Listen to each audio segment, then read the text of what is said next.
Madiga reservation పోరాట సమితి వ్యవస్థాపక అధ్యక్షులు మందకృష్ణ మాదిగ మంగళవారం కాకినాడలో జిల్లా కలెక్టర్ షాన్ మోహన్ ను మర్యాదపూర్వకంగా కలిశారు. సామలకోట మండలం వేట్లపాలెం బాణసంచా తయారీ ఘటనలో 22 మంది మృతి చెందడం అత్యంత బాధాకరమని, మృతి చెందిన బాధితులకు అండగా నిలిచి ఆదుకోవాలని, ఆసుపత్రిలో చికిత్స పొందుతున్న వారికి మెరుగైన వైద్య సేవలు అందించడంతో పాటు మృతుల కుటుంబీకులకు ఉపాధి, పింఛను సదుపాయాలు కల్పించాలని కోరుతూ మందకృష్ణ మాదిగ జిల్లా కలెక్టర్కు వినతిపత్రం అందజేశారు. ఈ కార్యక్రమంలో నాయకులు ముమ్మడి వరపు చిన్న సుబ్బారావు, డోకుబుర్ర భద్రం, కొండేపూడి ఉదయ్ కుమార్, పసుపులేటి చిన్నబాబు, సిద్ధాంతపు జాన్సన్, అనంతపురం రాజు, పలివెల్లి నవీన్, తుమ్మలపల్లి సంతోష్ కుమార్, పాలపాటి శ్రీను తదితరులు పాల్గొన్నారు.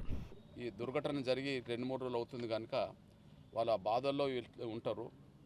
అదే సమయంలో ఇంటి కార్యక్రమాలు ఉంటారు కనుక నేను ఒక 4-5 రోజులు, వారం రోజులు తిరగకముందే ప్రతి కుటుంబం దగ్గరికి వెళ్ళి ఎవరు ఏ స్థాయిలో చదువుకున్నారో వాళ్ళకి ఎలాంటి ఉద్యోగం అవుట్సోర్సింగ్ ఇస్తే బాగుంటుందనే దాని మీద ప్రతి కుటుంబం దగ్గరికి వెళ్ళి నేను ఖచ్చితంగా అవుట్సోర్సింగ్ ఇవ్వడానికి మాత్రం ఖచ్చితంగా అన్ని ప్రయత్నం చేస్తామని చెప్పి గౌరవ కలెక్టర్ గారు హామీ ఇవ్వడం జరిగింది. ఆయనకు ప్రత్యేకంగా ధన్యవాదాలు కూడా చెప్తున్నాను నేను. అట్లనే ఇక్కడ భర్తను కోల్పోయిన వాళ్ళు ఉన్నారు. భర్తను కోల్పోయిన వాళ్ళకు విడో పెన్షన్స్ వస్తుంటాయి. జనరల్గా పెన్షన్స్ కొన్ని పెండింగ్లు ఉంటుంటాయి. కానీ ఇప్పుడు భర్తను కోల్పోయిన ఈ విడోస్కి ఎవరైతే ఉన్నారో వాళ్ళకు ఒక స్పెషల్ కేసుగా తీసుకొని వచ్చే నెల నుంచే ఆ పెన్షన్స్ మంజూరు చేయమని చెప్పి నేను కోరడం జరిగింది. ఖచ్చితంగా ఇది స్పెషల్ కేసుగా నేను పెన్షన్లు మంజూరు చేయడానికి నిర్ణయం తీసుకుంటామని చెప్పి పెద్ద కలెక్టర్ గారు చెప్పడం జరిగింది. దాన్ని కూడా నేను ధన్యవాదాలు చెప్తున్నాను. నేను ఎక్స్రేస్ పెంచే విషయంలో, ప్రభుత్వ ఉద్యోగాల విషయంలో గౌరవ ముఖ్యమంత్రి గారిని కలిసినప్పుడు అవి నేను అప్పీల్ చేశాను. కానీ ఎక్స్రేస్ పెంచే విషయంలో ఆయన నిర్ణయం తీసుకోవాలి, ప్రభుత్వ ఉద్యోగాల విషయంలో ఆయన నిర్ణయం తీసుకోవాలి. కానీ ఎక్స్రేస్ పెంచే విధంగా కూడా కొంత సిఫార్సు చేస్తే బాగుంటుందని చెప్పి కూడా నేను చెప్పడం జరిగింది. సిఫార్సు చేయడానికి కూడా ప్రయత్నం చేస్తామని చెప్పి కలెక్టర్ గారు కూడా చెప్పడం జరిగింది. ఇకపోతే బాధిత కుటుంబాలను ఆదుకునే దిశగా వాళ్ళ కుటుంబాలకు గృహ నిర్మాణం ముఖ్యమంత్రి గారు చెప్పాడు.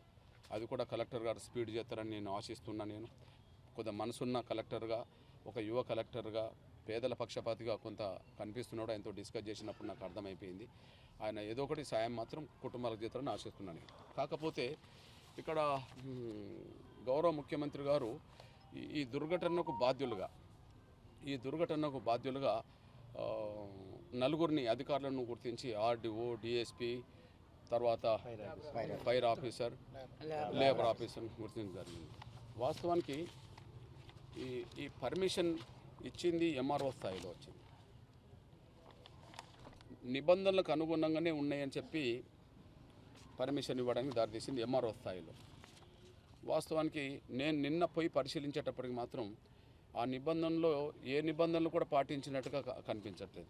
అందులో ప్రధాన నిబంధనలో ఒక్క పరిశ్రమలో 70-80 మంది పనిచేయడం అనేది సాధ్యపడదు. ఏ పరిశ్రమకైనా 8 మందికి మించొద్దని చెప్పి ఆదేశాలు ఉంటే, మొన్న ఆ రోజు దుర్ఘటన జరిగిన రోజు 30 మందికి పైగా ఉన్నారు. వాస్తవానికి ఆ రోజు రానోళ్ళు అదృష్టవంతులు. ఎందుకంటే ఆ రోజు పెన్షన్ ఇచ్చే రోజు కాబట్టి దాదాపు 30-40 మంది ఆ రోజు రాలేదని తెలుస్తున్నది. వాళ్ళ అటెండెన్స్ రికార్డు చూసినా కూడా 60 నుంచి 70-80 మంది ఉంటుంటారు. అంటే అంతమందిని పెట్టి నడిపేయడం, బాణసంచ పరిశ్రమ నడిపించడం అనేది చట్టరీత్యా నేరం కదా. అట్లాంటి నేరానికి పాల్పడ్డ వాళ్ళతో కుమ్మక్కు అధికారులు కాకపోతే రోజువారీగా వారానికి ఒకసారి, 4 రోజులకు ఒకసారి పరీక్ష చేయాల్సింది ఎవరు? ఆ నిబంధనలకు లోబడి పరిశ్రమ నడుతుందా లేదా అని పరిశీలన చేయాల్సింది ఎవరు? లేకపోతే రద్దు చేయాల్సింది ఎవరు? అధికారులే కదా. కాబట్టి ఎంఆర్ఓస్తో అధికారులు. ఇప్పుడు డిఎస్పీ రోజు వచ్చి చూడలేడు, డిఎస్పీ గారు రోజు వచ్చి చూడలేరు. కానీ రోజు ఎస్ఐసిఐలు చూసుకోవాలి కదా. వాళ్ళ ఒక మండల పరిధిలో ఉన్నప్పుడు ఎస్ఐసిఐస్లో పరీక్ష ఉంటుంది కదా. మండల ఫైర్ ఆఫీసర్ కూడా ఉంటాడు కదా, లేదా ఇంకో లేబర్ ఆఫీసర్ కూడా ఉంటారు కదా.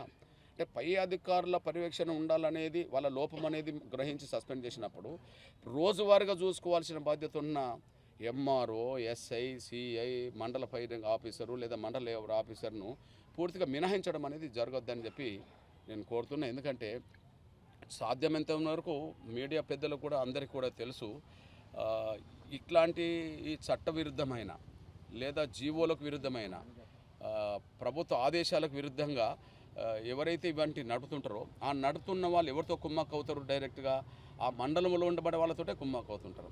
వాళ్ళు లావాదేవీల పూర్వంగా కుమ్మక్కైనా ఇంకో రకం కుమ్మక్కైనా ఏ రకం కుమ్మక్కైనా కూడా కింది అధికారులతో చదువుతారు. వాళ్ళని ఎందుకు వదిలిపెట్టాలి? వాళ్ళ నిర్లక్ష్యం వల్ల వాళ్ళు ఇట్లాంటి వాళ్ళతో యజమానులతో చట్టవిరుద్ధమైన వ్యాపారం చేసే యజమానులతో కుమ్మక్కు కావడం వల్లనే ఈ మరణాలు సంభవించిన విషయం కూడా స్పష్టంగా రుజువు అవుతుంది. కాబట్టి